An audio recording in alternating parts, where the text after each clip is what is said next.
Awesome. Vien, thank you so much for joining me. I know you're busy. Um, I know you had a self-tape audition at 5 o'clock. How did that go? It was pretty good. It was actually for a voiceover. Uh, Okay. yeah, Okay. Burning Bayou. So that was nice. How did you record it? Do you have like a home studio set up for voice stuff? Yes, I am building a 7 foot by 4 foot studio, but I haven't finished. So what I did was I padded up our upstairs bathroom. Our loft here has a bathroom, so I um, bought some foam and padded up real good, and was able to record that. And Nice, I'm nice. actually making money from from that bathroom, believe it or not. It's always good when you can make money from your bathroom. You Yeah, know what I mean?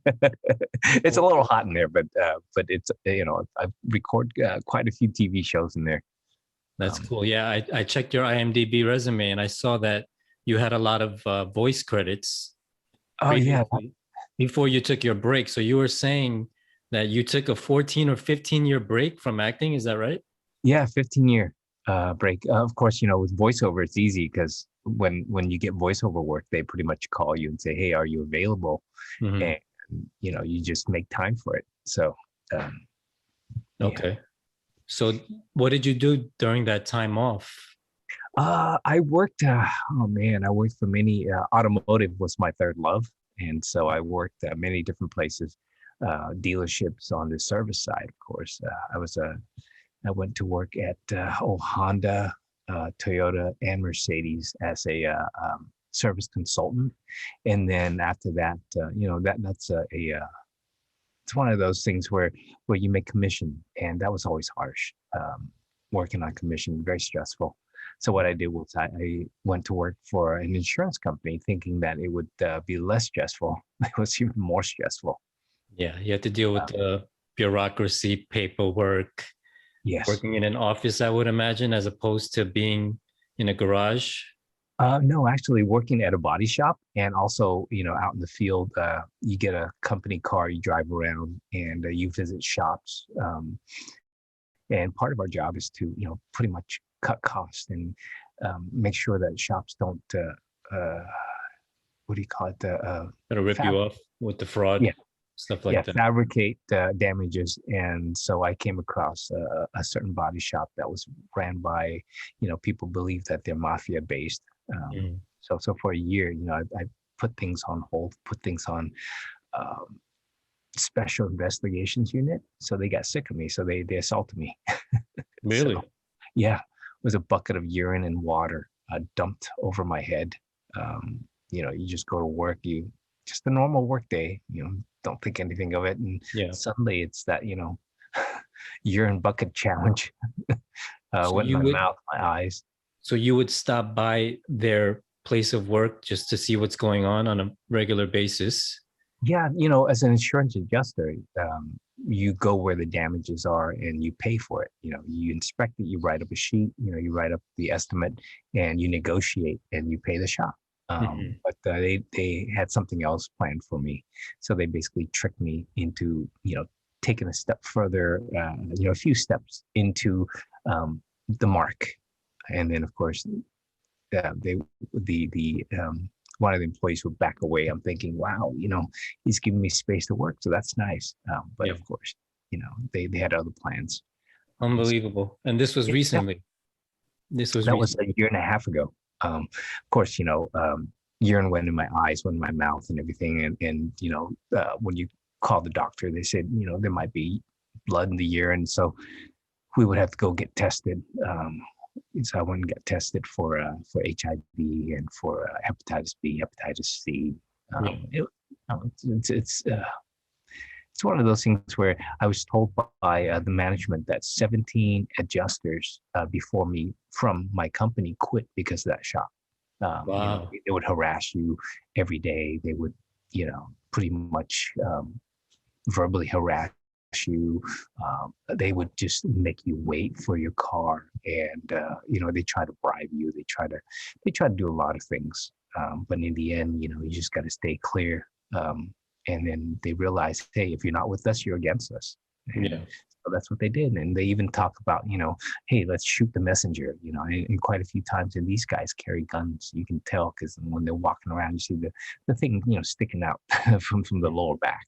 And so these are the things that you deal with. So it's like one of those things when you get into an accident, I think the safest way to do is have your car towed to the dealership or towed to your home. And if you have to leave it out on the street, better to get a ticket than to have it go to a shop and have certain shops, charge you $250 to $300 a day for storage. And Right. On top of that, they just hike up, admin fee, dolly fee, and cleanup fee. And before you know it, if you leave your car there for one day, it could be $2,500. Okay. And so you pretty much they ask you to sign. So you're thinking that they're from the insurance company, and they'll tell you, they'll say, oh yeah, we work with such and such insurance company, your insurance company. And so when you're in an accident, you're stressed out and you don't think clearly. Well, at least I don't. Even working in the having worked in this field, you would sign the paperwork and they would have that overview. So whatever you sign is your civil contract with you and the shop pretty much, or the tow yard, and then the insurance company has nothing to do with that. And so you try to get your car out of there, you have to pay a lot, and a lot of times the insurance company will make you pay for it if it's too high. So I would just have it tow home or a dealership. Those are probably two best things. That's good advice. And everybody gets into a fender bender here and there. And yeah, I'm sorry that happened to you. So after that happened to you, what was your thought process? I would imagine you had to take some time off, so you had time to think. Yeah, So took some time off. What did you decide after that? Oh man, took some time off and had some thoughts. I thought to myself, right after it happened, thinking to myself, oh, this is great for acting. This is such a theatrical thing, in a moment, people would get outraged, or people would, go file police report, myself, I'm thinking, oh, this is great. This is good material, just like I was mugged at gunpoint. You can never change the who you are, the actor in you. No, you can't, no matter what you do, and I took 15 years off on hiatus to help raise a family.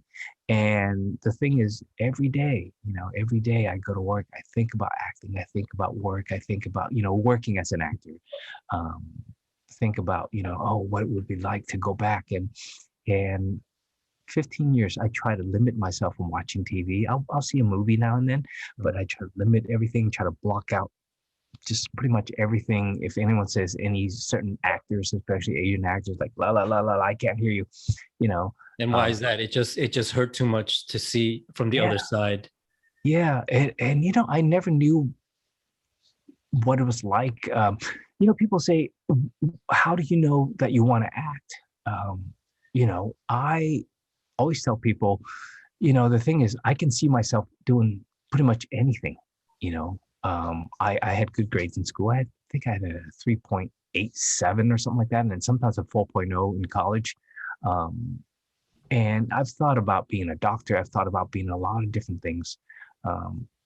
But the one thing that I can't see myself being without is acting.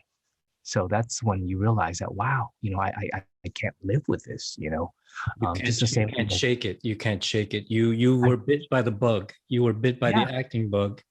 Yeah. And that's really what this channel is about. And that's why I'm so proud and happy to have you as my first guest. Oh, thank you. You're welcome. It's called Actors Anonymous, like Alcoholics Anonymous. It's more of a disease, And I say there's no cure for it, like you're talking about right now. There is no cure. You either know or you don't know that you're an actor, and it's not a choice. It's just more of something that is. So when you get bit by the bug, it sounds glamorous and it sounds, you don't really think about what the connotation of that is, but it's a disease and there's no cure. And you, my friend, have that disease. I think I do. Early on, When did you realize that you wanted to be an actor, or that you were an actor?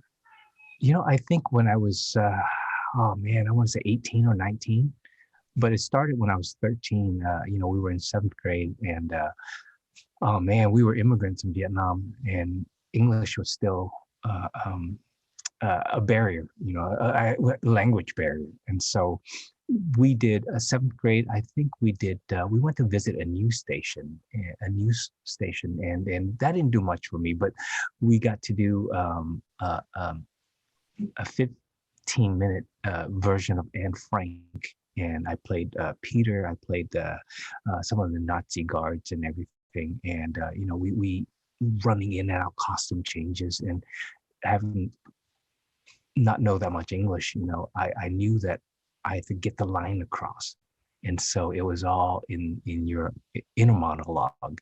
So I asked them to shorten the lines for me. And I said a few lines, and it was all in inner monologue. And of course, at the end, my teacher came over and gave me a pat on the back. And I remember her saying, you did good. And that was, it was just one of those moments where when you're a kid, you want to be liked by everybody, and after class, people just give you pats on your back, and you know that you did okay.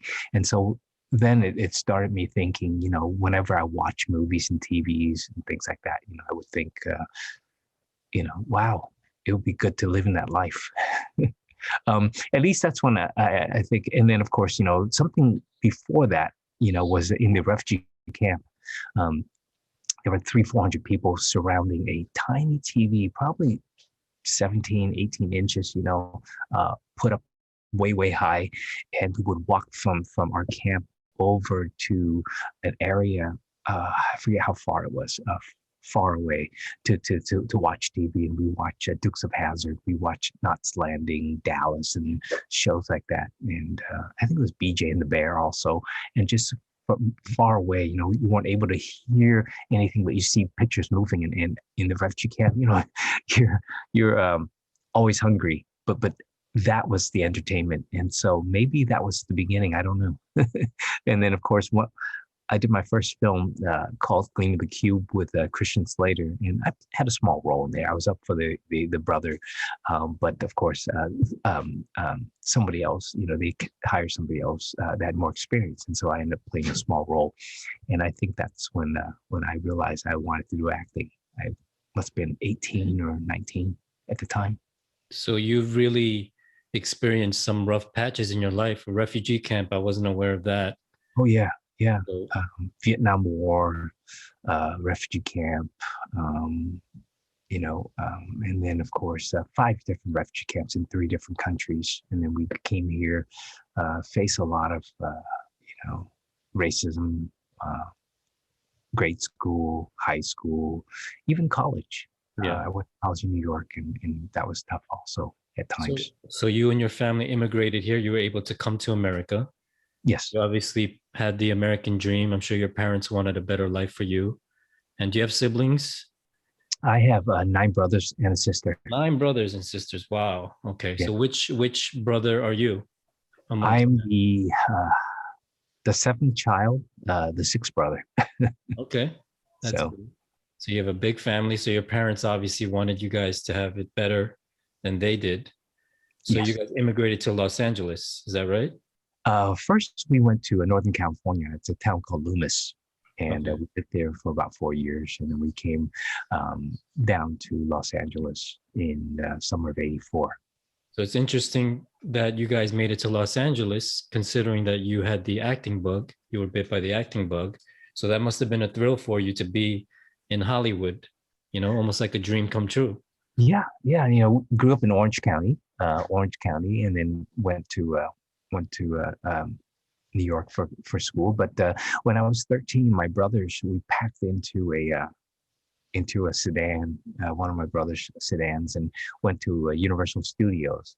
That was when they had, oh man, I forget, but they had these huge giant telephones from movies back then.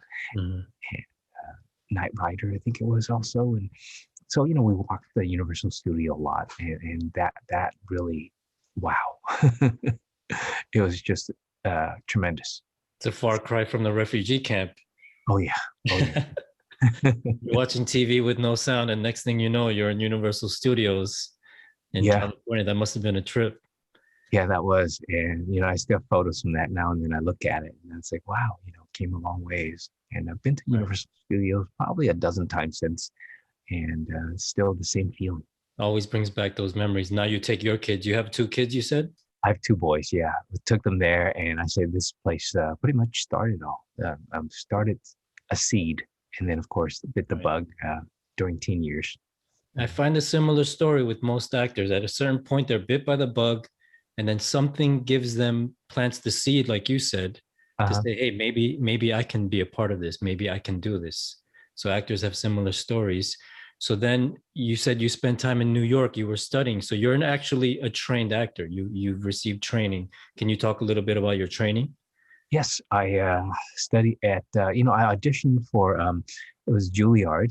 I auditioned for NYU. I auditioned for UCSD, and also, ACT up in San Francisco. Now, I had a mentor at the time, and he had me audition for 2 of the schools for UCSD. I just came out of high school. I auditioned for the grad program instead. I had no idea. So that I was a little young for that, so they turned me down. I didn't have much life experience. I auditioned for ACT. They also turned me down, saying I was too young. Come back when you're much older. And then of course Juilliard and NYU. Didn't get into Juilliard, so I got into NYU, and so I thought that was great because I was able to get a degree from there and get all my, general ed classes out of the way, also to make my parents happy. So they gave me a scholarship. So you majored in film. You majored in film in NYU, or what was your major? I majored in theater.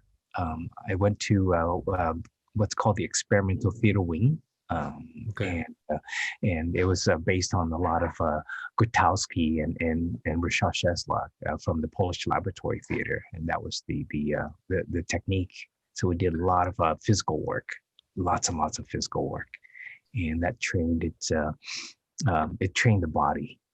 And of course, it's very different than say Strasberg, which is from the inside out. This is basically from the outside in. And along the way, of course, I picked up many different other things, working with classmates who are in different studios, and so it was a good 3 years there, very intensive. So you spent 3 years there. Were you able to perform in any theater in New York? I was concentrating on getting good grades, so I wasn't able to do too many plays. But I did plays at NYU. Did a couple plays there. Did Romeo and Juliet. Did Machinal and some other plays. Been 29 years, actually 30 years since I've done a play. Wow. So. Okay, so after the 3 years, you came back to LA. What did you do? I was actually going to go to, I was going to get a loan and go to Yale for my master's degree, and then go back to NYU for my doctorate. But my mentor at the time said, hey, you're an Asian actor.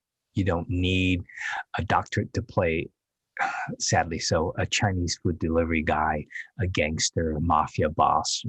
Why don't you come out to LA and get some experience? And so that's what I did. I came out. First thing I did after I came out was I did an episode of Unsolved Mysteries. Okay. That's the reenactment program, right? Yeah, that was interesting. Young actor. They played a Laotian soldier, so they put oh my gosh, they put Vaseline in my hair because when you're first starting out, you're an Asian actor, you're not that much different than an extra, basically. Sad to say. So they put Vaseline in your hair and just put dirt in there, and took 17 washes with Palmolive dishwashing detergent to get out all that Vaseline. Was that like a principal role, or were you part of a larger cast, or what was that? It was just a small supporting role. Basically, just actors playing soldiers. Right. We were up there for a couple of days. And then right after that, I got something else, which is way different. That was nice. I booked a Michael Jackson video called Heal the World, where they use actors to reenact footages of the news. And of course, my part was a soldier at Tiananmen Square. Right. So played a Chinese soldier. Surprise, surprise, right? Yeah, that was a much better part. That's interesting that you did Unsolved Mysteries. I just did America's Most Wanted.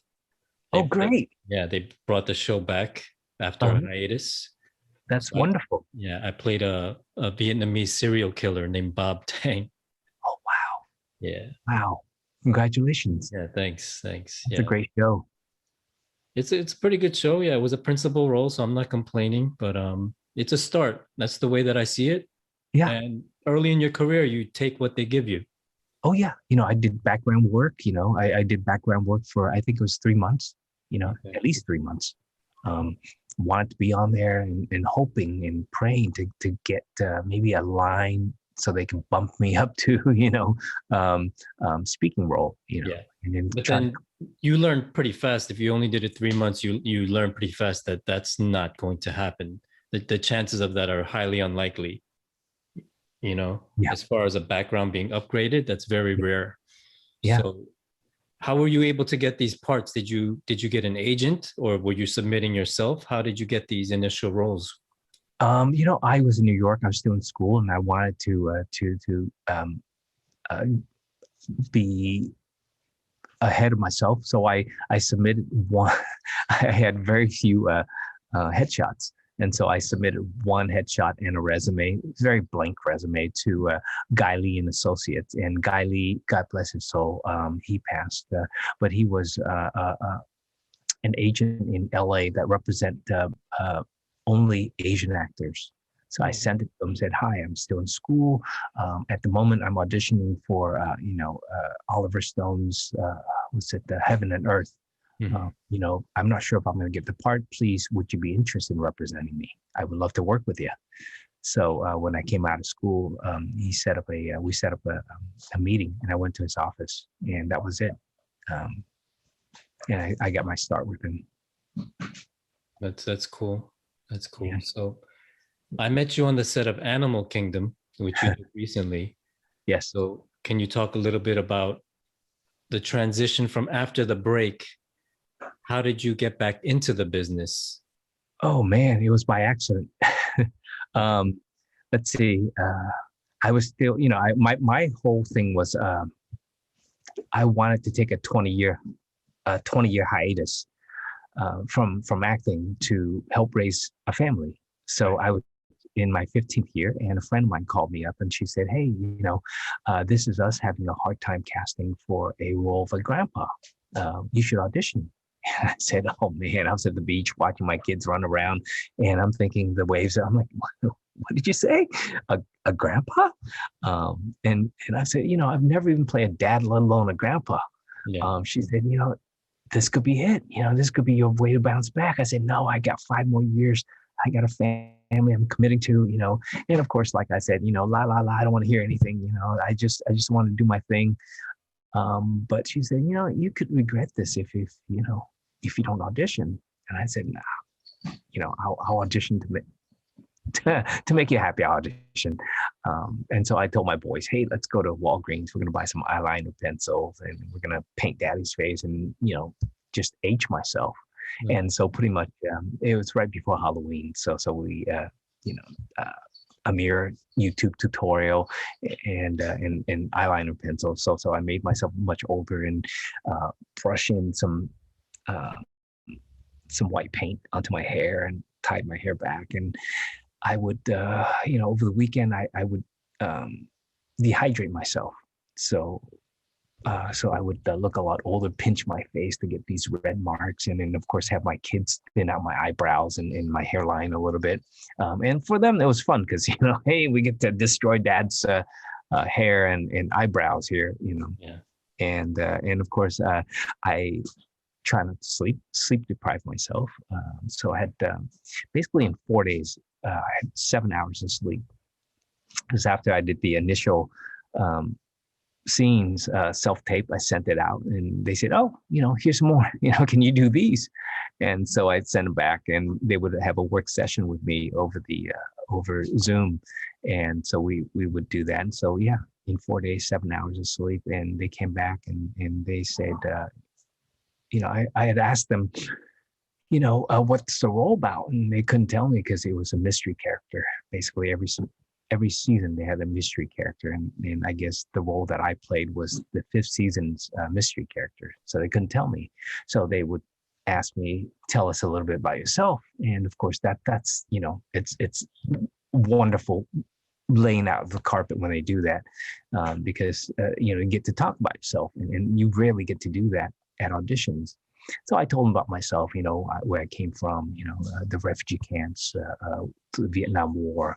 Parents brought us here to pursue the American dream, and a lot of my siblings became doctors and engineers and architects and things like that. And here I thought to myself, I want to share with the world, my inner monologue, for a lack of a better term. And so basically the character was pretty much me. And what are the chances of that, and when I did the show, director and producer said, hey, it's going to open up doors, and, still on hiatus mentality. I'm like, yeah, okay, yeah, that'll be great, and inside I'm thinking, maybe not. And then, of course, I'm back at work at the insurance company. And then the Animal Kingdom audition came up. And I told my son, I said, we're going to do 2 takes, and we're going to do it at basically 4 a.m. So that way, the character's been drinking, and, I didn't want to drink. I like children. So I said, we'll do 4 a.m. I'll be tired. You'll be tired. And we'll just get it done as best as possible. So we did 2 takes. In the second take, I was tired, so I slurred my words a little bit, and I had to look frumpy, so I didn't shower for, I want to say 4 days or so. And I sweated every day at work, and my hair, I didn't wash it for 3 days, 4 days. I don't recall, but just just greasy, didn't shave. Didn't shave more. And so we and we side lit to get all the grease and imperfections on the skin tone and everything. And second take, I said, okay, we're going to send this in. I'm tired. We're going to bed. And of course, sent it in. A week later, thought, okay, I didn't get the part. It was probably I probably overdid it. And then, of course, a week and a half later, agent sent an email and said, hey, you got the part. Yeah, because typically TV, the turnaround is very quick. You'll hear back if you get the part pretty quickly, because TV is always moving. Film is usually a little bit longer. So after a week, you thought, okay, whatever, that was that. Yeah, and you start to doubt yourself. Yeah, Billy, you start to doubt yourself. You're like, at least me. I would think to myself, oh gosh, maybe I shouldn't have done, maybe I shouldn't have done that. Maybe I shouldn't have sleep deprived a little bit. Maybe I should have, should have chose a different choice doing things. But I and then of course the other part of me said, hey, you're still on hiatus. If you don't get this, you don't get it. And when they came back with the role, say, hey, we want to use you. And I would go back to the insurance company and said, hey, can I please have some time off? Yeah. And they said, no, you have to figure out your priorities. You want to do this, or you want to do that. Do they know that you're an actor, or did they know that you're an actor? Yeah. Oh, they knew.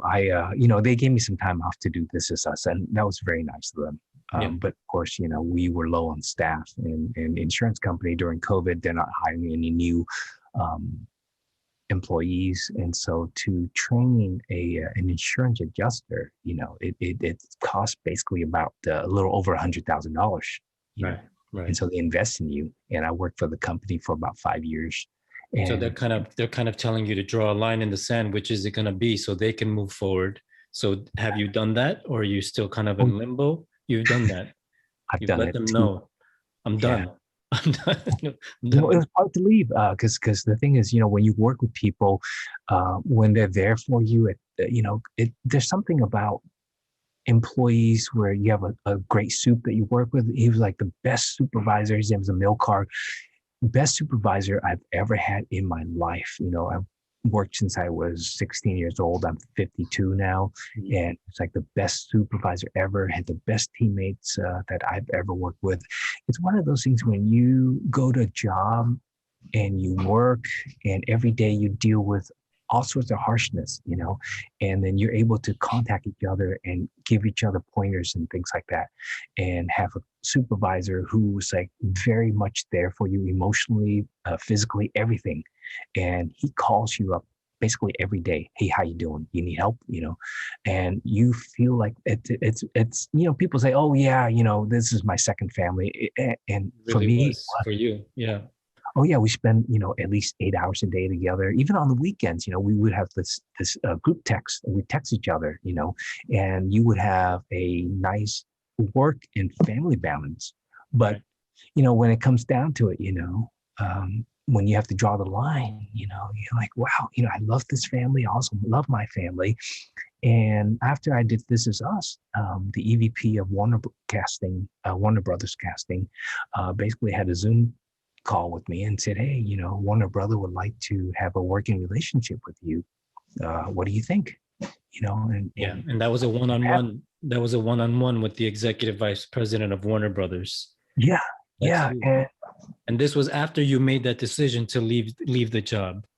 That was before. That was before. That was after I did This Is Us, Okay. Where, the director and the producers, writers are saying, hey, this is going to open up doors. I didn't think much of it. I still think, I got to do this. All I was thinking about was, okay, I got to do this job. I got to make some money. I got to, get my son's braces. And of course, maybe pay for a few months of rent and Christmas bills. Right. That's all I could think about. I mean, obviously, you as a dreamer, you as an actor, part of you would love to latch on and be like, this is it. This is my break. But at the same time, you don't want to get your hopes up high, because us as actors, we've all been through disappointments. So we know it's about being even keel. This time around, yes. I had many, many years of having, daydream a lot. And of course, and telling my in-laws even, blah, blah, blah, and of course, having to come back, kick you right in the teeth. And you're like, oh my God. So now that I'm a little older, I would like to think I'm a little wiser, being in my 50s. And, still a dreamer, still, I would be driving somewhere and just be staring into space. And my wife knows that, oh, he's daydreaming. He's not looking at a woman. He's either daydreaming or looking at a car, a classic car, a muscle car, or maybe a 4x4. That he wouldn't be looking at other women. And so most of the time she'll catch me and I'll be just daydreaming. She knows who you are and how you are.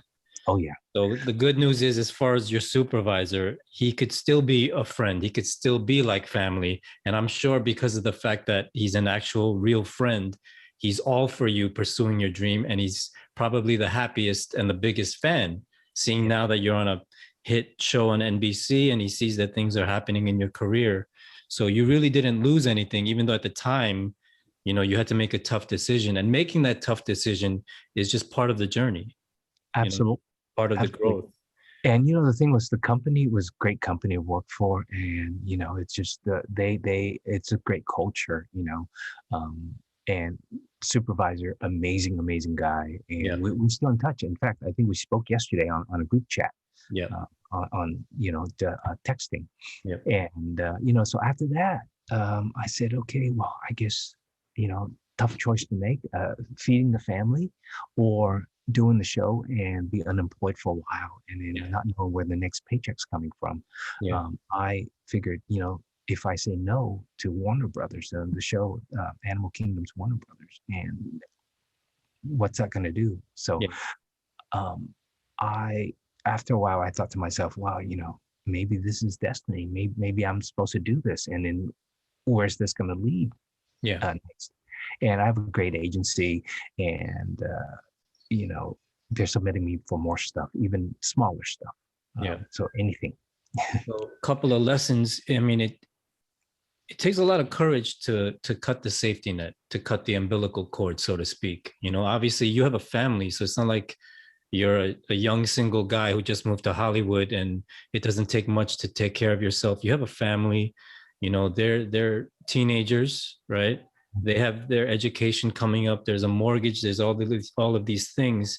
And it's a tough decision because there's no guarantees in this business, So you're on that hero's journey or that warrior's journey of having to make these tough decisions. And you did that. So I commend you for that.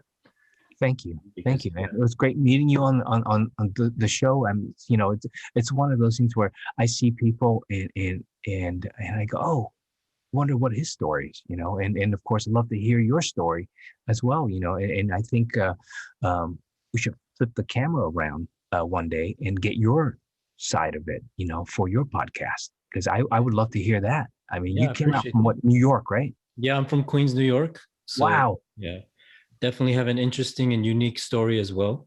You know, as most actors do. Yeah. You know, because part of us are somewhat masochistic and yes. have some mental things going on. Oh yeah, you have to choose a business like this. Oh, you have to, you know. Yeah. But Queens, were you born in Queens or? I wasn't born in Queens, but we immigrated there when I was a baby. So pretty much grew up in Queens, from South Korea. You know, similar to your parents, my parents heard about these gold-lined streets and how everybody can get rich and et cetera, et cetera. You know, the grass is always greener. So they came here to give my brother and I a better life. Wonderful. You know, so long story short, I moved to LA 10 years ago. Wow. Are you the younger or the older brother? I'm the younger brother. My brother is 2 years older than I am. So he's still back there in New York. I see. Yeah. So I definitely would love to talk. You know, we all have war stories, just like every other profession. You know, people have war stories. Yeah. So yeah, I'd love to talk about that at a certain point. But today's really about you. And I want to say that I don't watch much television, you know, but I did watch the episodes that you were on. So just to let the people know, you're on season 5, episodes 3, 4, and 5, and also 6. Yes. Right. So I did watch episodes 3, 4, and 5, and I can say it's a really good show. I really enjoyed it. It's a great show. You know, really good show. Yeah, This Is Us. You know, the thing is, the leads, Sterling K. Brown and also Susan Watson, they both also went to NYU. Okay. Susan Watson, he plays his wife? Yeah. Okay. Yeah, they went to the NYU grad program. I went to NYU, the undergrad at Tisch. Oh, wow. So you guys just clicked right away. You know, I didn't know. We it was like, the thing is that Sterling, when you're on the set, he is so amazing. He will actually come over and talk to you and find out what your story is. And he, you know, takes a deep interest in that. So on the last day, you know, we talked about pretty much everything. Last day, he goes, "Hey, Vien, where'd you go to school?" I said, "Oh, I went to NYU." No, actually, no, I'm sorry. I said, "I went to school in New York." I just kept it, you know, simple. Simple, yeah. And he said, "Where?" I said, "Oh, NYU." He goes, "Tisch?" Said, yeah. He said, "Me too." He goes, "Susie too." And so we started talking, and they went to the grad program, and so we just sat and chit chatted. And then, of course, working as an insurance adjuster, you know, the shop that I used to be at one point, I was stationed inside of a shop that was a partner shop to the insurance company, and Sterling pretty much lived down the street from the shop. I used to park my car around his house area, and I would walk down to get my morning walk, you know, my daily walk. And so I used to see people watering their lawn. Of course, you know, first thing in the morning, you know, you wake up and you put your glasses on, you go to work, and you just wave to all the neighbors and not know who you waved to, but I think I might have waved to him before. Really? So I told him where I used to park, and he said, "Oh my God, that was my house." When we found out that he used to live in that neighborhood. And of course, you know, we still go to the same restaurants around here in the neighborhood here of the Sherborne area. But yeah, they was just wonderful, wonderful people to work with. And you know, when I finished my episode 6, you know, on the set, we really don't touch each other. Sterling came over and gave me such a big warm hug, and he said, "Hey, brother, you know, you come back to the business soon." I said, "I will." And so, you know, when this happened with Animal Kingdom, I thought, you know, I can't turn this down. You know, This Is Us season 5. You know, Animal Kingdom season 6, also episodes 3, 4, 5, and 6. So I'm thinking maybe there's a show out there that's on the 7th season, maybe episodes 3, 4, 5, and 6 also. So things are, you know, it's one of those things where you just gotta take your chances and grab that and see where that takes you. And that's happened before. I've turned down small jobs before, but these are big jobs. And for me to, it's like working on what This Is Us was like, basically you get paid basically half a year of what I made at the insurance company. And I didn't work every day. And then, of course, on Animal Kingdom, I'm getting paid less, but it's like a third of what I would make, basically a third of a year at the insurance job. So I figured, if we do a few shows here and there, I will grow my eyebrows and my hair back and spend more time with my children. I pretty much told my my friends who I've kept things from before, said, hey, I took this amount of time off to raise a family, and my son overheard me. And so afterwards he came over and tears in his eyes. He's 15 and he said, Dad, you really took that time off to help raise us. You've been neglecting yourself from your dream just to raise us. I said, well, some things are more important than others, and so he had tears in his eyes, said, hey, we're older now. Why don't you go back to do what you want to do? And in that time period, those 15 years, I worked for nonprofit companies. I worked for, so many different odd jobs. I picked up the camera. I also studied photography in college, and I did weddings. I freelanced, and also I also studied trucking. I was going to become a trucker. Also, I thought, trucking. I tried to apply for the LA PD, LA County Sheriff's Department, and and those avenues didn't work out. So I tried to become a trucker. Also tried to join the National Guard as well. Just many different things. I figured to myself, just gotta get in there, do my thing, get out, and then get that life experience. And all this time, it was all about gaining this life experience so I can bring it with me later on and have, to be real, to be an artist, to portray something. You have to have life experience, and all these harshness of what I went through within the past 15 years. It's all in there, and I just have to go in there and just pick out, little snippets of experience to and I think,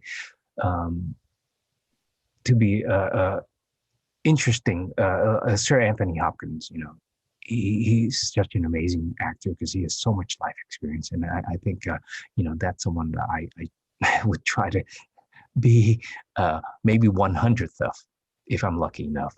Sir Laurence Olivier, Dustin Hoffman, Russell Crowe. Those are like some of my favorite people. And to be able to portray a grandpa, to be able to pull from my life experience and to play that in a warm manner to a very schleppy older brother, emotionally abused brother for Animal Kingdom. It's just vastness. And hopefully after this, maybe I'll get in shape and maybe I'll play something else. I'll be lucky enough to get hired to play something else. For sure.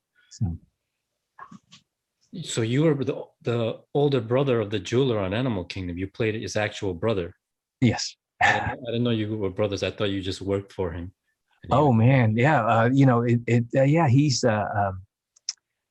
he is an older brother without saying much, giving much away. Yeah, he's definitely the older brother. Yeah, and I know we all sign non-disclosures and stuff like that. We can't really talk much about it, but definitely look for Vien on Animal Kingdom. You said it was season 6.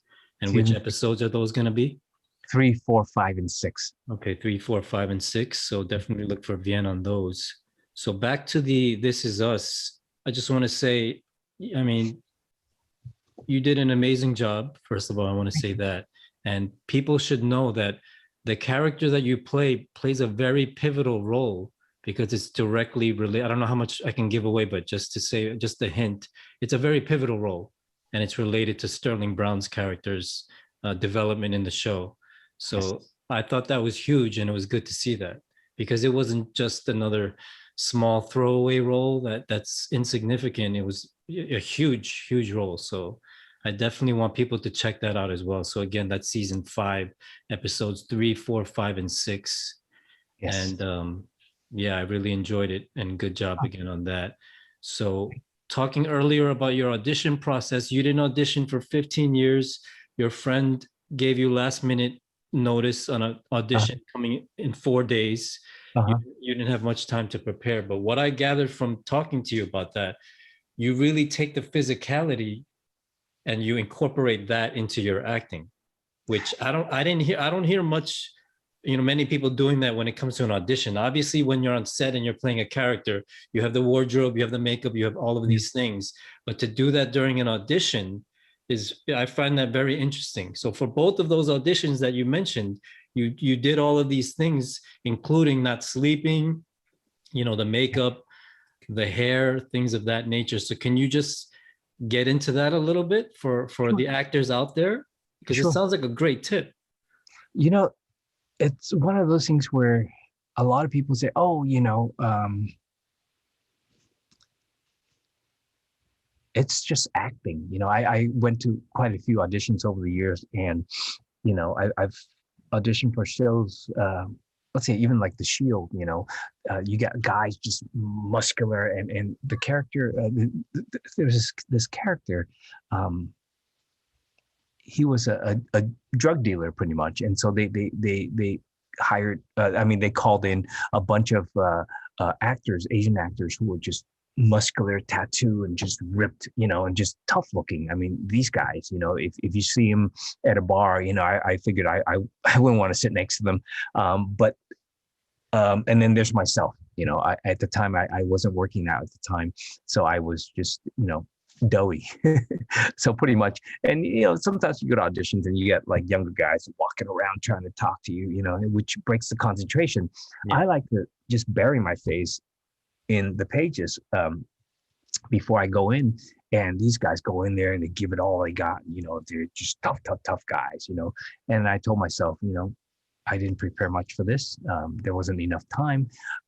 Whatever comes into mind, let's just do it. And so I went in, and when the script called for them to arrest me, to drop me to my knees, suddenly I felt the urge to cry. And so suddenly tears start pouring out. He's a tough guy, tough. And then boom, down on his knees, he starts crying, and I didn't think I got the part because based on pretty much everybody they called in, and there's me. And I told myself, okay, that felt real at the time. And if I didn't get the part, that's fine. Hopefully they'll remember me, 2 weeks later. And of course, again, television turnarounds are very fast. And 2 weeks later, they called, the agent called and said, hey, you got the part. I thought, oh, wow, what are the chances of that? And the thing with that is I didn't have much time to prepare either, but I also didn't sleep. I've been known not to sleep that much, where, yeah, young guys walking around saying, hey, it's just why are you so serious? It's just an acting job. You're an actor, you act, I'm going to go in there, I'm going to act. And my belief is, if you're acting, they can tell you're acting. Why act? Be. And if you physically and emotionally you're there, you don't have to act. You just be. And that's always been the case. And from the theaters, I study many different techniques, and it's from the outside in, and also you have the inside out as well. And so if you have those two things working for you, then you're pretty much halfway there. And then the other part is try to make sense of what you're saying, your objectives and everything. And then of course, with the directions of the director and the writer, then you're fully there. People say, yeah, there's makeup, we can put you in makeup and in costume and everything, but that's just the outside. And if you come prepared, then you're golden. If you see people on screen, they act, they're eye acting. They're just looking at the other person, talking like this the whole time. Do you understand what I'm saying? Da, da, da, da. And they're acting. They're trying to tell the other person, I'm trying to communicate with you, and just my eyes there. Real people don't talk like that. We just don't. You just have this image here and you have that image there, and you check in with that person once in a while to see if they're understanding you. And if they don't, you work off them, you listen to them. And if emotionally you're there and you see them and you're working off of them, that's pretty much it. That's for me, that's, even crying, if you ever see movies, TV shows where, they're just, they're covering their eyes and, they're taking the hands off and this is all dry, But if you're there emotionally and physically, I had a mentor once taught me every day before you go to sleep, keep your eyes open as long as you can, work those tear ducts, work those muscles. If you can make yourself cry physically, that's great. And people would say, oh, I can make myself cry emotionally. Well, yeah, that's, from the inside out and working tear ducts wise, working that muscle is from the outside in. It's the physical sense of it. So if you have both going, if you only have one, which is the sense memory, you're going to do 40 takes on the same scene. You're going to tire yourself out emotionally. But if you have that with the physical sense of it, you have both two things, that's going to work really well, and, instead of just, covering yourself or just pretending to cry, get yourself there, before the scene, get yourself there, take a few moments, ask for maybe 40 seconds or so and just get in that zone, and then maybe put a cap over it and then do your scene, and then, burst into tears, and then, maybe you catch yourself, maybe the character catches himself and just, stop, maybe a little smile or something, the physical sense of it, and so I So before the director yells action, are you saying you can take a little time, ask for a little bit of time when the lights are set, everything's set, and just say, give me a few seconds? Oh yeah, they would like that, because instead of warming up, ask for a little time off. Hey, can I please have, maybe it's a minute or two, get myself ready, and the best place to example is from ER. John Levy, who casts for Animal Kingdom, cast me for an episode of ER back in, I think it was 1995. And when I was on the set, I asked the director for, a moment so I can get into it. And what he did was, he liked that. He said, everyone, it was just a co-starring role, but I guess he was impressed that, this young actor would ask for a little time, because it was a very emotional scene. This character's brother just got shot. Paramedics are here, and he's freaking out, and so asked for a little moment of silence so I can prep myself. So I'm pacing back and forth, and he would say to the crew members, Vien needs a little time. We're going to give him that. Anyone who talks, yells, anything, you're fired. So I was like, wow, I was basically a young actor, nobody pretty much, no name. And he gave me that. And so from there on, I learned to, ask for what you need. And then to like another thing where it was an episode, I was a guest on Master Bridges, and I asked the director to pause. I'm going to run down the block and run back. I'm going to jog down, jog back, walk into the scene. And as soon as I walk into the scene, right when I cross a certain point, please, start the camera. And so he was, he allowed me to have that. Why did you ask for that? Did you have to be out of breath, or what was that? What was that about? It's weird. At the time, I thought, he's coming into the scene. He's going to pull the gun onto this man who killed his parents, and it's just emotional. And that day I thought, if I could jog down the fog and come back and get myself in that mode. It was just one of those things where, at the moment, if I was to do that, that would get me into that moment. It makes a lot of sense, because somebody who would do that in real life would be, their adrenaline would be pumping, they would be breathing heavy, so it makes a lot of sense doing that. And so, the thing was, he's been running from somebody. I forget the scene, but he comes in here. Basically, he's about to just blown out tears, and so I thought if I did that, put a cap over it, breathe slower, and his heart is pumping, and we've been shooting all day. And if I was to do that, that would bring me there to that scene. And, things might change. I might just say, okay, I'm just going to jump up and down for 2 minutes and then we'll start the scene. But during that time, I thought, if I just run down there and come back, that would get me in the scene. And so it was one of those things where, you just do it in the spur of the moment. And directors, for the most part, will say, hey, yeah, production to be on hold for you would cost money. But if they get that in 2 takes, they're happy. Yes. So, take control. I would imagine it's refreshing for certain creatives when they see that, because it's a change of pace. They're used to the machine running, and all these veteran people or people who are used to a certain way, and they're joking around up to the point where they yell action. Right before, they're still joking around, and then you see this person come and ask for a moment. You say, it's a breath of fresh air to see that. It reminds them of when they were younger and doing it. I think so. Yeah, I think so. Some people can just snap out of it and snap back in.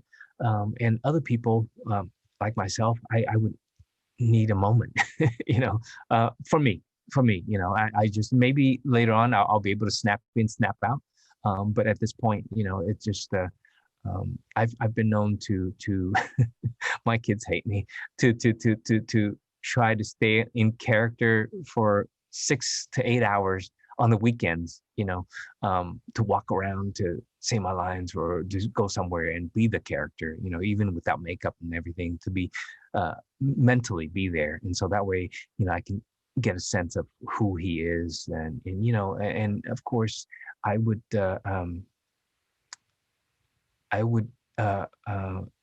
go somewhere, come back from shopping and have a certain emotion, and I would look at the lines, and then something I watch on TV, on the news, read something where I'll be just upset or devastated by something on the news, and just be looking at the lines to see how I would feel, in that character. And so that, doing that back and forth kind of puts me in a certain place where, there's a certain common feeling of that character. I'm not sure if I'm making myself. So can I ask you, just so that I'm following you? So let's say you as Vien, you feel a certain emotion, and then you stop and say, I want to feel what it would feel like, what that emotion would feel like as this character.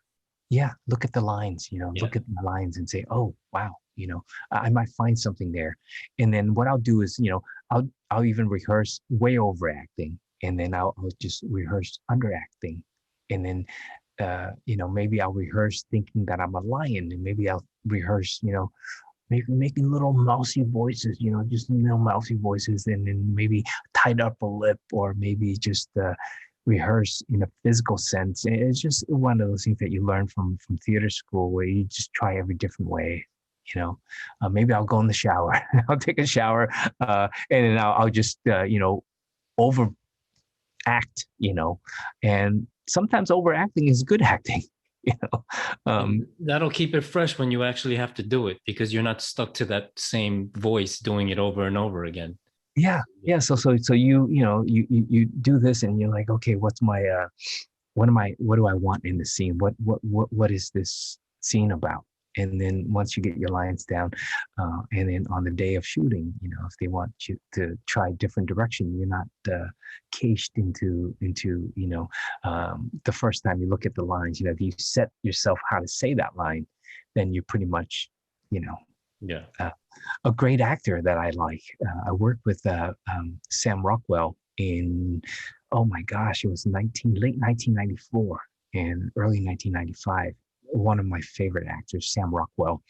And I asked Sam, I said, "Hey, Sam, how do you memorize your lines?" He would take a tape recorder and he would say that he would record that monotone and he would listen to that, just monotone. Mm-hmm.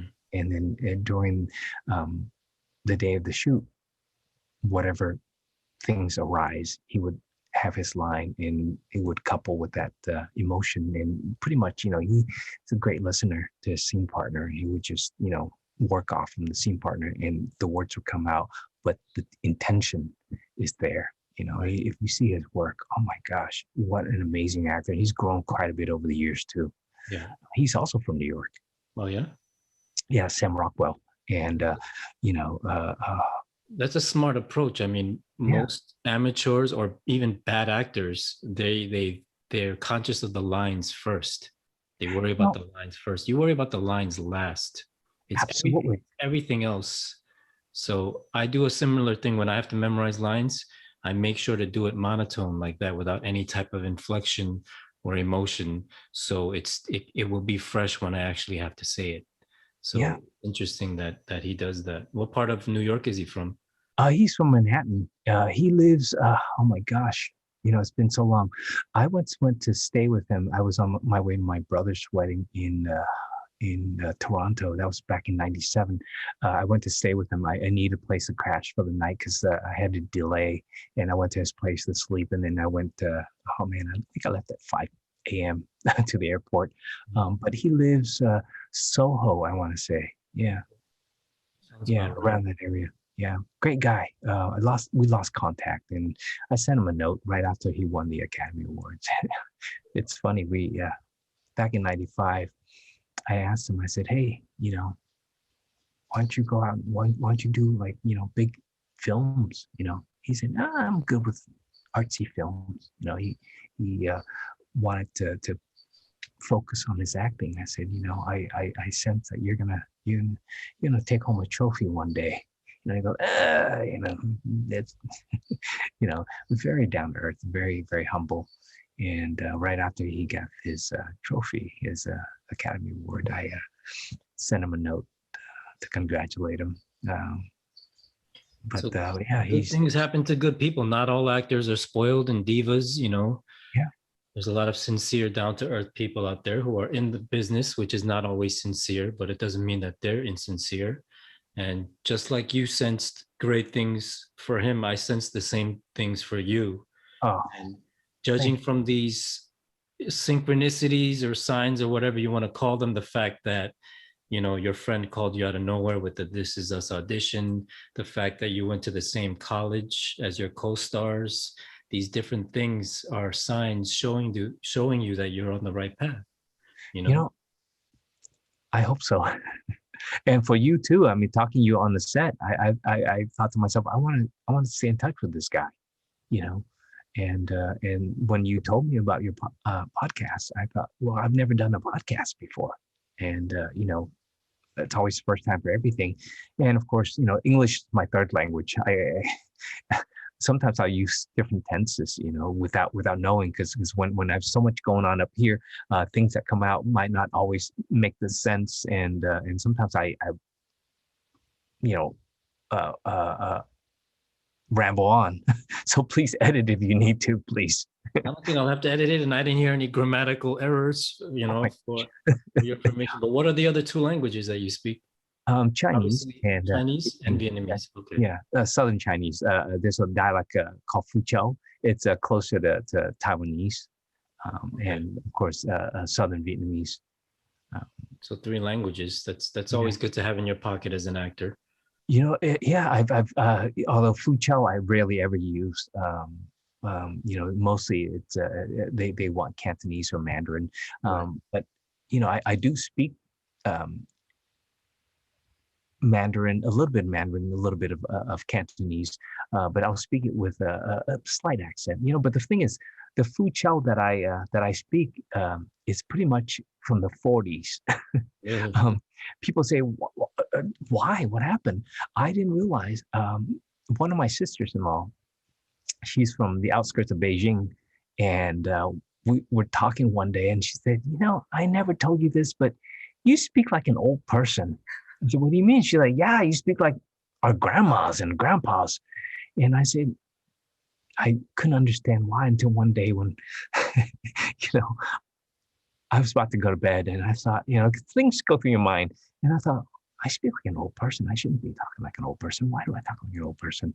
And then I realized, my grandparents came from China during World War II with my dad and his siblings, and they brought that particular time capsule with them, and they raised us, and we speak like that. And of course, being away from China, and you're just isolated by yourself. Some Thai folks and some Cambodian folks who have Chinese, Southern Chinese grandparents too. You would come to them and a lot of times when I meet Thai folks, I'll say "Gaki Nang," which means like, hey, we're the same people.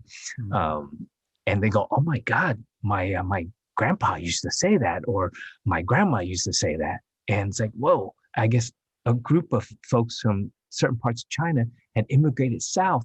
And then as the generations go on, they lock in that language, that time capsule. So I would, instead of saying, hey, what's up? I would say, how do you do? I would talk like, I don't know, like maybe Jimmy Stewart or Cary Grant or somebody. People know right away. Okay, wow, this guy's from a different era. Yeah, he's odd.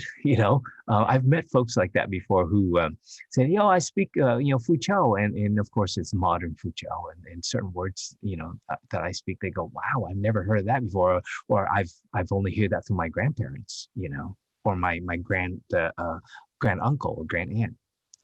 So yeah, and then of course the Vietnamese that I speak is mostly from the late 70s, and of course, Little Saigon Vietnamese. Of course, the folks in Vietnam now, I would say over maybe 75, 80% of those folks were born after the Vietnam War. So they would speak a different type of Vietnamese. I would speak like their parents, I guess. That's what I'm trying to say. And then the Vietnamese that I teach to my kids, they would be talking the Vietnamese from the late 70s and early 80s. So you're setting them up for failure. I'm setting up to be giving the funny eye. What are you talking about? Oh, why are you talking like an old man, kid? Exactly. You talk like dad. Like my grandmother. Exactly, that too. But yeah, it's I feel this particular time of us being actors very different than the early 90s, because the early 90s, I remember in 91, I came back from college. I was picketing signs in front of the CNN building off of Sunset Boulevard with a bunch of other Asian actors against yellow facing of Jonathan Pryce on Little Saigon, on Little Saigon, on Miss Saigon. Mm-hmm. And we came quite a long ways, especially Crazy Rich Asians. I think that opened up quite a bit of eyes in this town. And so, I think for you and I and other of our peers, I think we're gonna see more changes coming up. And finally, it seems like it's time for Asians. Every minority group had their kind of coming out moment. Obviously, African Americans at a certain point got more representation, and then Latinos. Yes. And then now it seems like it's our turn. Yeah. And East Asians included. Yeah, it's been too many years. We've been waiting on the side too many years. And I remember big far cry from my first audition back in 1986. That was my first audition for a movie called Gleam the Cube. That was so long ago, but big difference since then. The early 90s, I remember going to an audition. I forget which show it was for. It was a TV show. And the casting person would say, "Where's your accent?" And, the script didn't call for an accent. So I, being a bit of a smart aleck, I said, "How you doing?" And so, there's a line to that, "How are you?" Like, "How you doing?" And this and that. She goes, "What are you doing?" I said, "You want accent, right?" I just came back from New York. I lived in New York for quite a few years. No, not that. The other accent. I said, "Oh, the sing song accent." She goes, "Yeah." And I went, "Wow." You know, I was a young actor. I wanted to get work, and so I you know, pulled that out of the bag of tricks, and I said, "Oh, I did it. I didn't feel good about it, and I didn't get the part, which I was happy for." Um, and then other times, they want. I did one thing. It was a Dennis Leary show. Man, I felt so bad even to this day. It was for a job. It was a job that didn't pay that much, and rent was about to be due.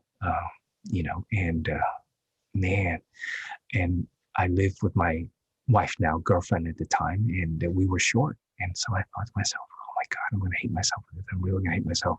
They were going to have me wear these thick glasses and then a bow tie, and basically I was a professor, and they wanted to hire me as a consultant. And so I said, "Okay, Vietnamese language consultant." And so I said, if I don't take this role, I was trying to, convince myself, if I don't take this role, they're going to hire somebody else, and that person might play the cliche, the caricature, and they're going to put harm to this character. We need money. It's $330, I think it was. I'll take this job so that way we can pay rent, and I'll try to put as much humanity in this character as possible.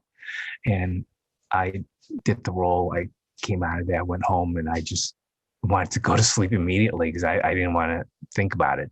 And I thought to myself, no one's going to see this. No one's going to, and sure enough, a few weeks later, my sister-in-law called and said, "Oh, I just saw you on TV. Oh, those were weird glasses."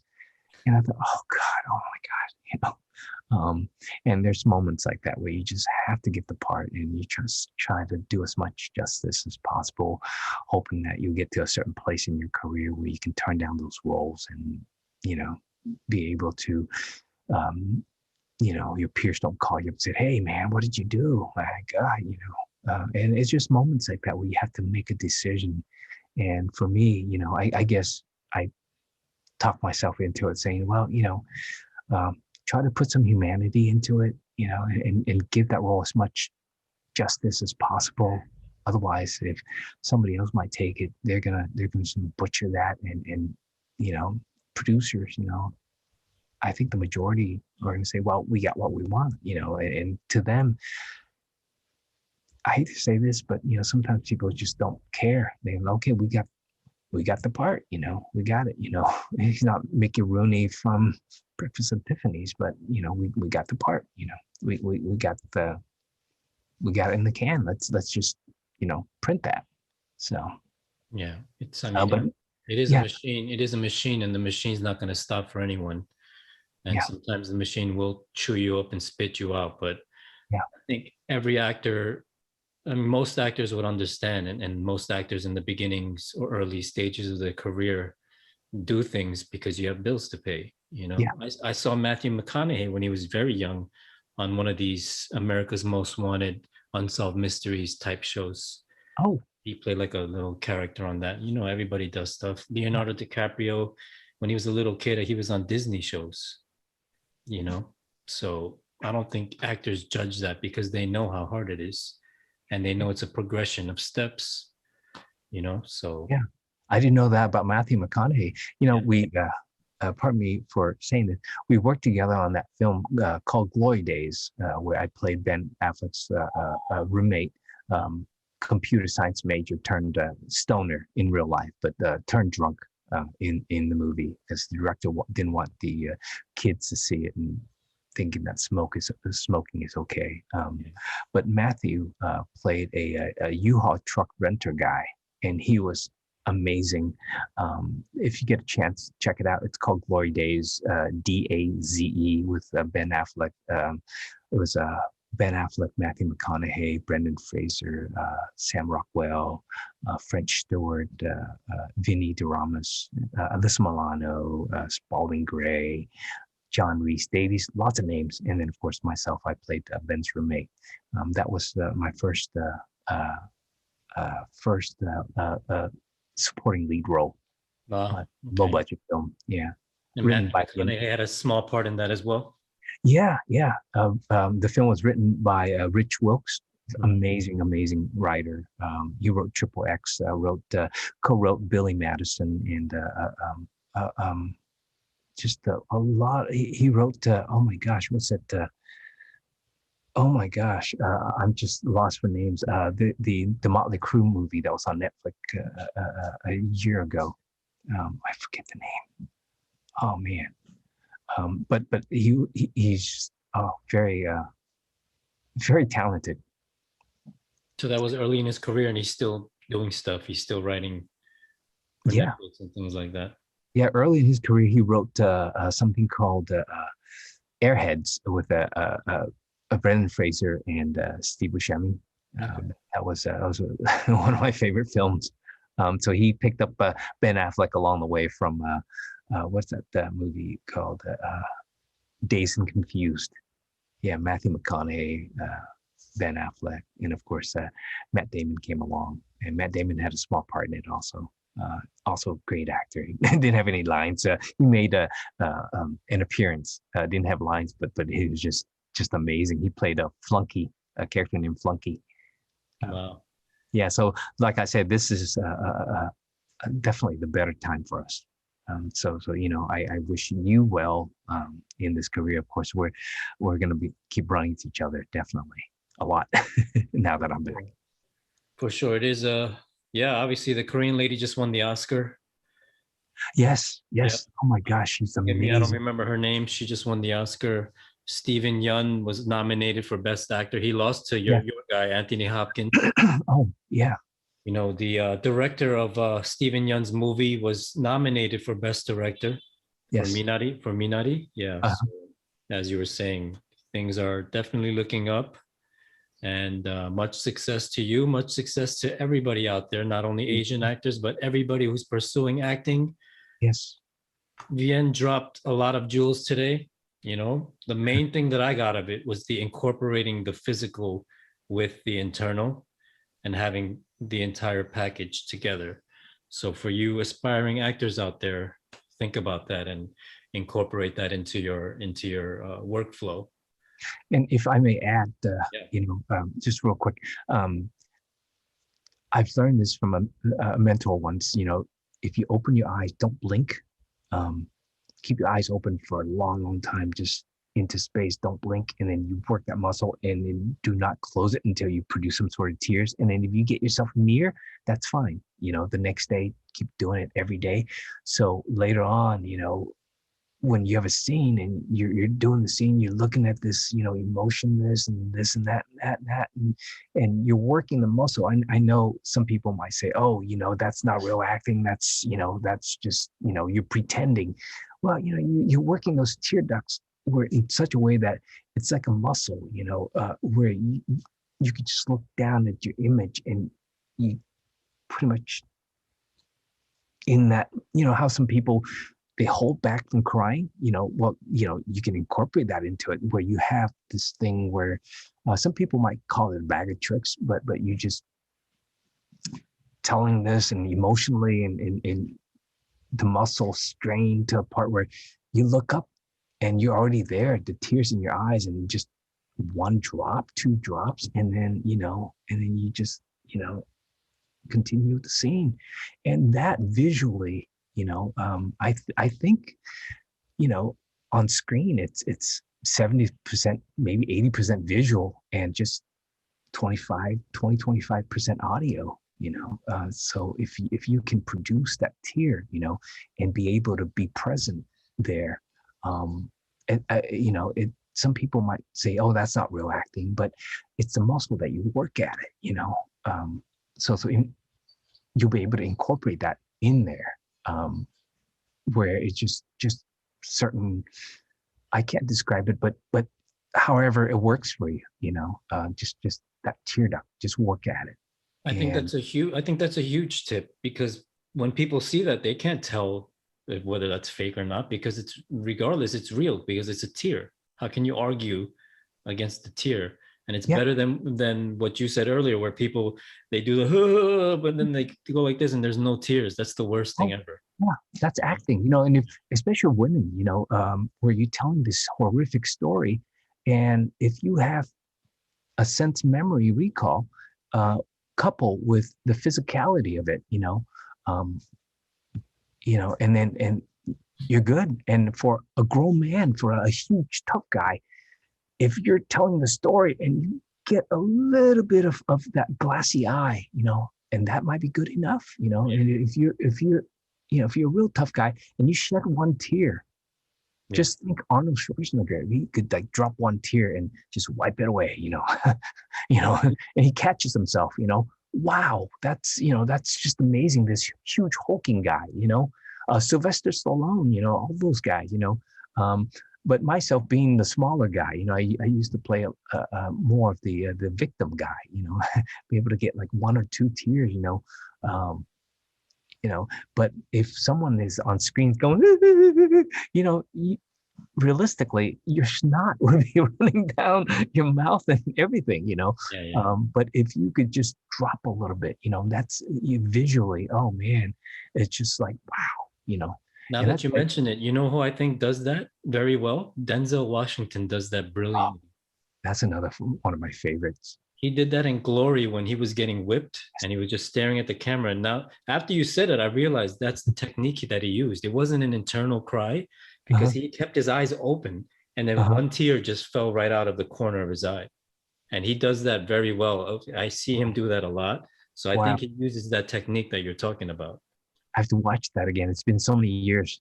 In school, they never teach us that. They never taught us that. They never taught us much about, fallback.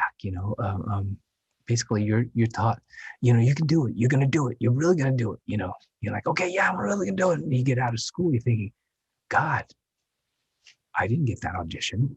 I didn't. Why didn't I get that audition? Why didn't I get the call back? And you have to go do a regular job. You have to do this. You have to do that. They didn't teach you to how do you get tears on screen? How do you hit your mark?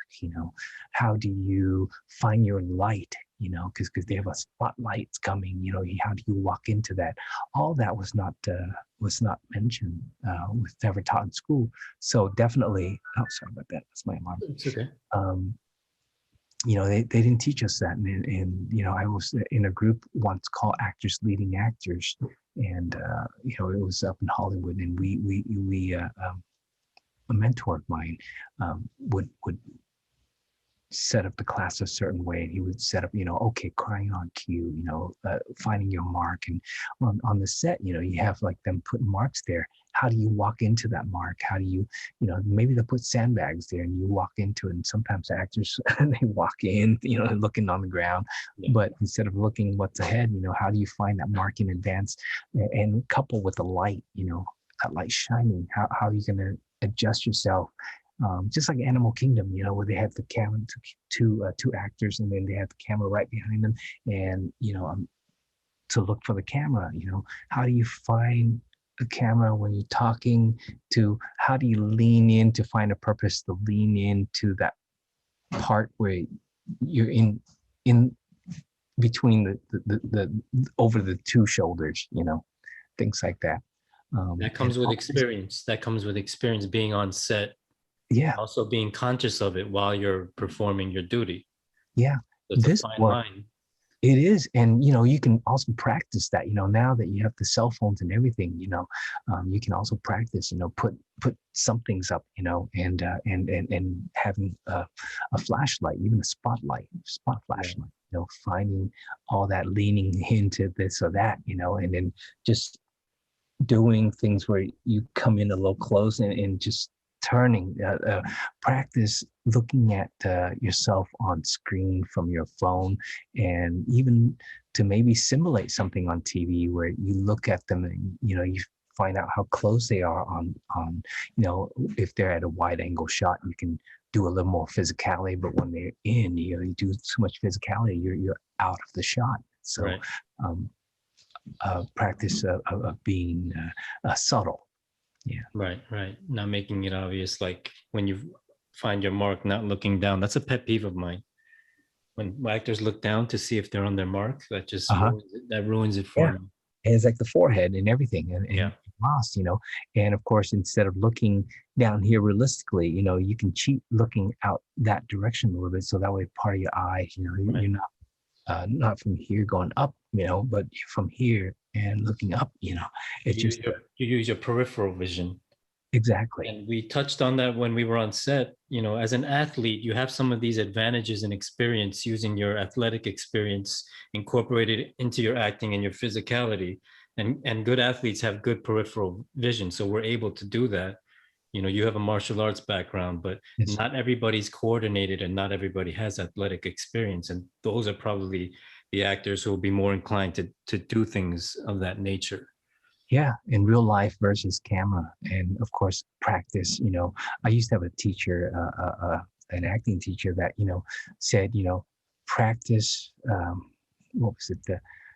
Practice the use to be seen. She was Dutch, and she said, practice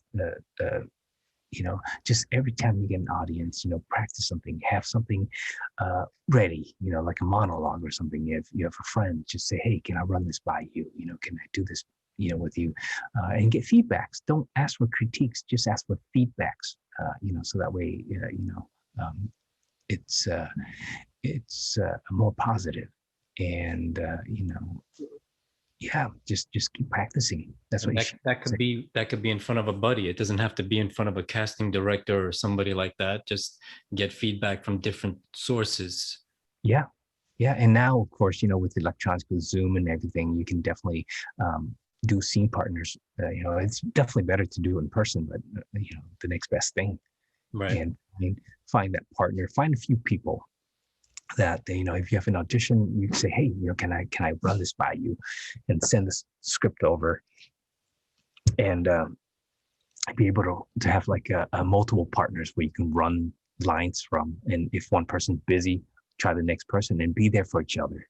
And I think that's definitely in the old days, like 15, 20 years ago, we used to like, okay, you'll be at my place by a certain time, and of course we all have our lines, our scripts and everything. But now, you just do it electronically, save a lot of time. Yeah. And so when you do your self-tape auditions, do you have somebody on Zoom with you being your reader when you need my 15-year-old. Okay. Yeah.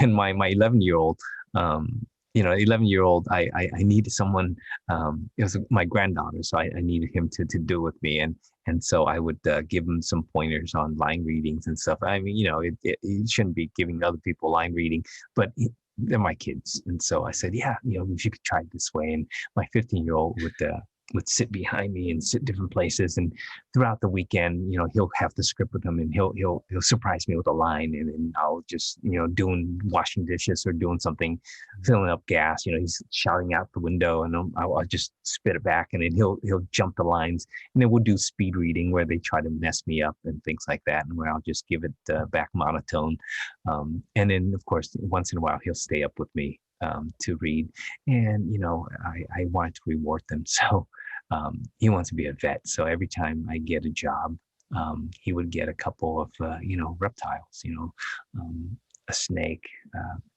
like a Burmese python or something, something. He likes big animals like myself, something that's going to get maybe 14 to 15 feet long, or something where it gets to 6 feet like a lizard, and of course once he's in college, I'm going to be taking care of all that. But he does run lines with me throughout. Whenever I need him, he's always there. So it's good to and this is good for him as well, because he gets to practice these things and see them come to life, and he'll watch the show and he'll be like, basically second time around, he'll be like mimicking the lines and the character saying the line. He goes, hey, I know those lines. I spoke those lines. And of course, we would do a handshake of him not saying anything to anybody about, the NBA, don't tell grandma, don't tell anybody the lines, just keep it between him and I. So it's like our little secret. And for him, he feels like he's part of it, and I think it's great for their sense of pride, self-esteem and pride. Yeah. And he is a part of it. I mean, he helped you get the part, he's a definite part of it. And I would say be careful. It sounds like your son might get bit by the bug that we got bit by. I hope not. I really do hope not. People say, why don't you want your son to be an actor? I say, well, if he wants to be an actor, he'll definitely be a better actor than I would be. I would ever, because he's, I'm supporting him. Where my family is like, oh, why, what are you doing? You're taking ballet. You're doing this. You're doing that. What's the point of this? People don't understand. You do everything you do for theater's sake. But I the thing is, I hope he won't be an actor because it's a hard life. It's a tough road for sure. It's a tough road, and actors know that. So, I'd say the same thing. I not only to my kids, but to whoever. I wouldn't wish this upon anyone. Yeah, unless I say you're doing all these things. If you want to be an actor, when you're in high school, when you're about to leave high school, you make that decision. Don't do it because you think that that you have someone to help you, someone to run lines with. Do it if you really, if you can see yourself doing a lot of things. If you can see yourself doing something else, do that. Yeah. And if you can't do it, if you can't go a day without, acting, then maybe you should explore that, but explore both and then make a decision for yourself. But there's going to come a time where if you're not as successful by a certain age, and you need to have a family, have your family, acting will always be there, and I have a lot of friends that, they're actors, they're artists, they're dancers, and they don't have families. And of course, to a certain, some people don't want to have a family. That's fine, but some people get to a certain age, they realize, oh my God, I've been struggling for X amount of years and I'm past the point of having a family. So I'll just go on not having family. But, they always want a family. So go have a family, go do your thing. If you miss out on a couple of roles, you might miss out your chances, but you can always act. Again, you can't always be there to have a family. Just like a wonderful director once said to me something similar. I went out for a movie called Iron Triangle, and his first name's Eric. I forget his last name, but he directed Iron Triangle with Beau Bridges, and I met Beau at Eric's house off of Highland somewhere. I was in high school, and I drove up to his home, and I was pretty brave at the time. I would either drive up or hitch a ride from friends and say, hey, I'll buy you lunch, I'll pay gas, I'll take you out to dinner. Also, I'll buy you whatever, just drive me up there to my audition. So I went to Eric's house, and he once said to me, he said, son, go to school, get your education. You can always work, but you can't always go to school. And so I used that to the next level, go have a family. If you want a family, go have a family. You can always work, you can't always have a family. So go have a family. That was a big part of your decision to take that break that you took. It was. And, I one of those things where I went to school, I thought, this is all I want to do. I'll wait tables. I'll do everything I can, But when it came to the point where, really sitting down to it, my wife was going to school to be a teacher at the time. And then, of course, later on, she tried stenography, and then she became a nurse. And the thing is, you try a lot of different things, and it's okay. It's okay to struggle. It's okay to try different things. And the thing you have to know is that, when you're struggling, you're going to be, let's say, at your bottom, and know that you're not going to always be there. You're gonna hit a high note. You're going to be at your highest at one point or another. And when you get a job, you're at your highest, you're on cloud nine. Enjoy that, savor that, because that's not going to last forever. And then once you're back down again, know that you've known to be at your high. So you're not going to always stay there. And so when you're struggling to find jobs to make ends meet, know that that's not the end of it. That's, you might have to balance a few credit cards here and there, but know that you're not going to always be there. For me, it was tough. Those 15 years, we were poor. My wife was in school. I was working, barely making that much money. We had to balance credit cards here and there, and holidays come around. And those are the toughest because you want to get presents for your nieces and nephews, and you know that you're going to be in debt, and then you got to work hard. You got to just hustle, pick up the camera, take pictures here, take pictures there, take little odd jobs, helping out, whatever, recycle cans, things like that, whatever you can do. And then, I knew that I wasn't going to always be at that low, but for 15 years, we were always poor, always transferring money back and forth, borrowing money from siblings and things like that, and that was a rough 15 years, but, I think it builds character, and now, things are starting to happen, and I hope the momentum keeps going, and hoping to pay off the bills and pay off families, and the thing people don't know is that they think, oh, you're on a hit show, you're loaded, no, I got to pay off wife's nursing school loans and things like that, pay off family, pay off the in-laws, pay off certain brothers, siblings, and pay off credit card bills, and then go from there, and of course, it's life, trial and error, don't be afraid to take risks. I think that's what I'm trying to say in a nutshell. Yeah, I think for you, the couple of takeaways: you are a true artist. You're not a commercial actor. You're a real artist. Again, classically trained.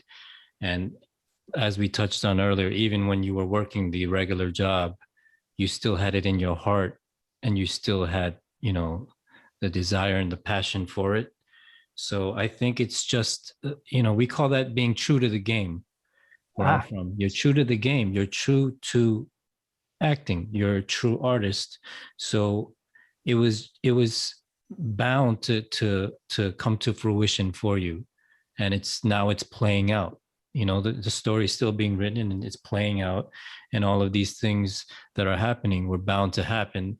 And the key takeaway is that you were prepared for your opportunity when it came, even though it came possibly at an inopportune time, or when it didn't come when you wanted it to come. But when it came, you were prepared because you were true to the game, because you kept that love and you kept the passion. And it's really great to see that. Yeah, you definitely have to. Even my wife, when we first met in, 1995, and I told her, first dinner date, I said, listen, I'm pretty much married to my acting career. And then I have priorities, acting, my family, my job, my friends, and then dating would be the last on my mind, but if you're okay with that, I'd like to get to know you better, and just be honest to yourself, be honest to everyone around you. And, there's times where, you have regular work, you might have to tell a little white lie here and there.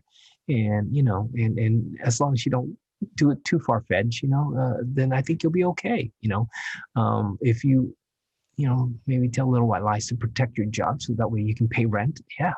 I say, hey, if you're not hurting anybody, if you can shuffle things around a little bit, do what you got to do, but know that, what are the most priority, if it's a small acting job, I might weigh that out, get a little acting job and not have money for 6 months, or just stick with the regular job, then I would probably, say, okay, I'll be honest with myself. I'll pass, but something like this, where it's a recurring guest star with top of the show billing, then, by all means, follow your heart and take that and see where that leads you, because it might not lead you anywhere, or it might lead you to other places where you challenge yourself and then you grow from it, definitely. And of course, I commend you, Billy. You know, I saw you on the set. We talked, and I was like, wow. You know, I walked away. I came home, and the first thing I talked about was you and Alan Trong, who I met on set for the first time. Who played my younger brother. Yeah. The both of you. I immediately like, oh, you won't believe what happened. I'm like a child when I come home from a work day. I'll tell my kids, I'll tell my wife, and I'll sit down like a child who just came home from school and said, oh, you know, I met, you know, Jeremy and he did this, that. You know, I talked about Alan and yourself. Wow. When I came home, I spoke to my wife. So, and then of course my kids came around and I'm like, oh, you won't believe what happened. And, you know, my kids always say, oh, how was the day on the set? You know, was it a smooth day? You know, early on in life, you know, all these tough jobs, you know, my younger son would, I think he was 4 or maybe 3. Did you have a nice day at work, Daddy? You know, was there one person that was nice to you? Was there one person that was mean to you? You know, and so I come home immediately. My 11-year-old, you know, in his old-fashioned way, comes out. Oh, how was the set? You know, did you have a great day? Who did you meet? You know, what are your new friends? You know, I'm like, oh yeah, Alan and Billy. And we sat down, we spoke about it. You know, and of course, you know, dinner and movie and of course, you know, and today I said, oh, you know, I have a Zoom meeting with Billy. Oh, is that Billy, the one that you met on the set? Oh, cool. You know, we'll be really quiet. We're gonna play video games with silence. You know, and so yeah, they they know about you and Alan.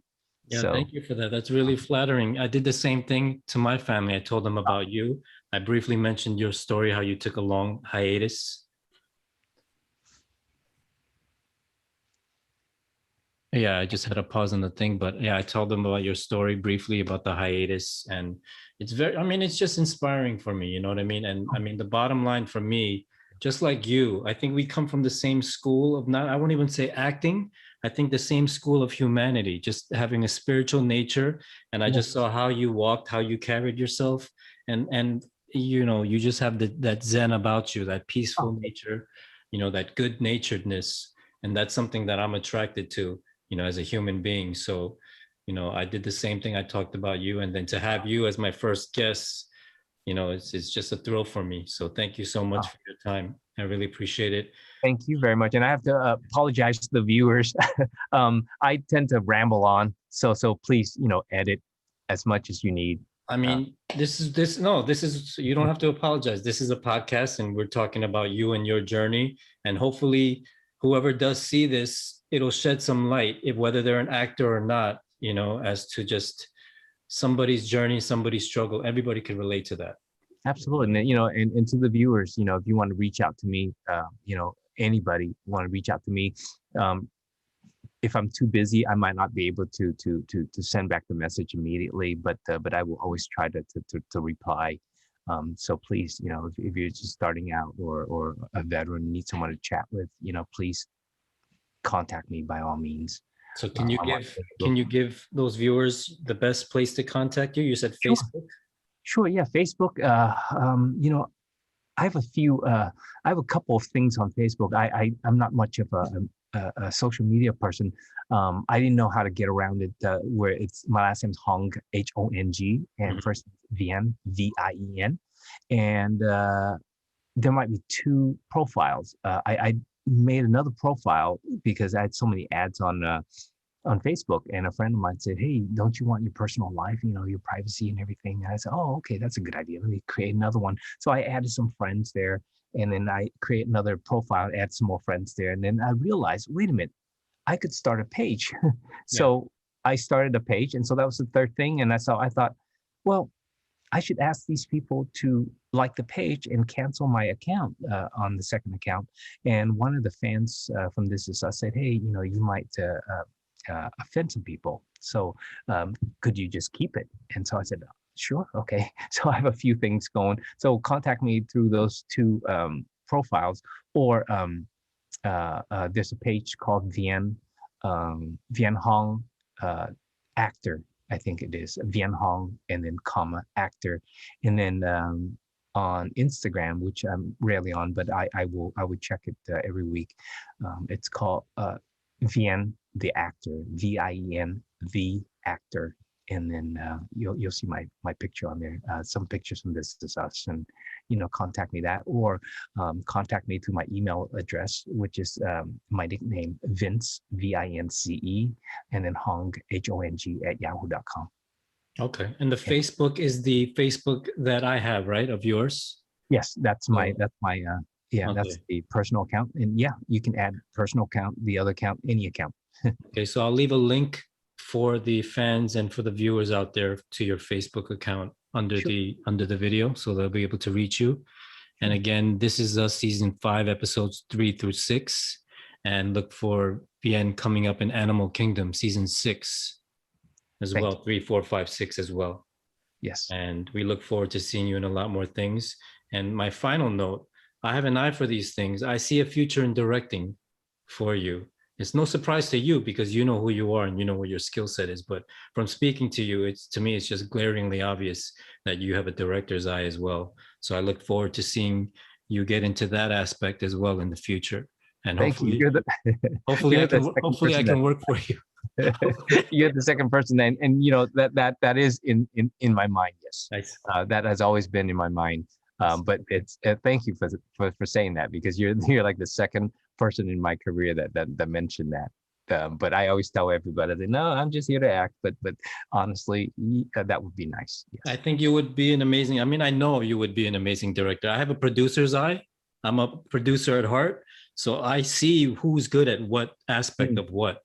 And to me, it's just obvious that you're a director. So I look forward to seeing that. And like I said, hire me, please. Yes. Oh, no, we'll work together. You produce, I'll direct. No, I believe there's going to be things that we're going to be working together, you and I. Sounds beautiful. Beginning. Yeah. Sounds beautiful. And thank you so much for your time. I know you're busy. You have your kids and stuff like that. So get back to your family, and talk to you soon. Thank you very much for having me. I truly appreciate this. This is, again, my first podcast, and wow, who better to have it than you? Thank you. You're very welcome, and thank you, and have a wonderful evening. All right, Vien? I'll talk to you later. All right. You too, buddy. All right, thanks. Thank you.